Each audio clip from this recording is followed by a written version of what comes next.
दोस्तों, आज हम आपके सामने एक सुविचार रख रहे हैं, जो सभी लोगों के लिए ज़रूरी है, विशेषकर उन लोगों के लिए जिनके विश्वास ईश्वर पर है।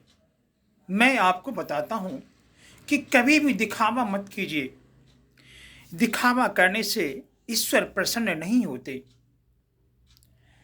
यदि हम दिखावा करके यह चाहते हैं कि मैंने ईश्वर को इतनी मिठाई चढ़ा दिया, इतना फल, इतना फूल, इतना मैंने खर्चा कर दिया, तो याद रखिए इससे भगवान प्रसन्न नहीं होते।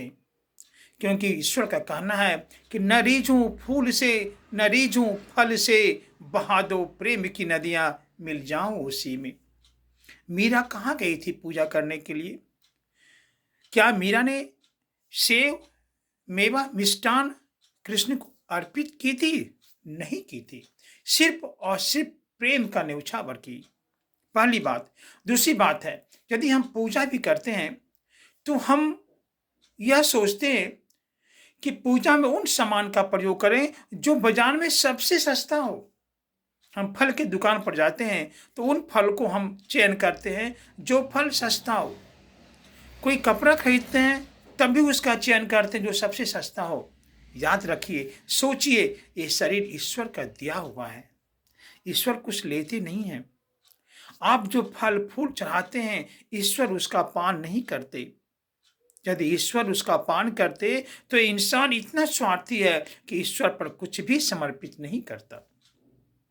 जब ईश्वर कुछ नहीं खाते हैं तब ऐसा कंजूसी किस बात का? यही तो भाव है।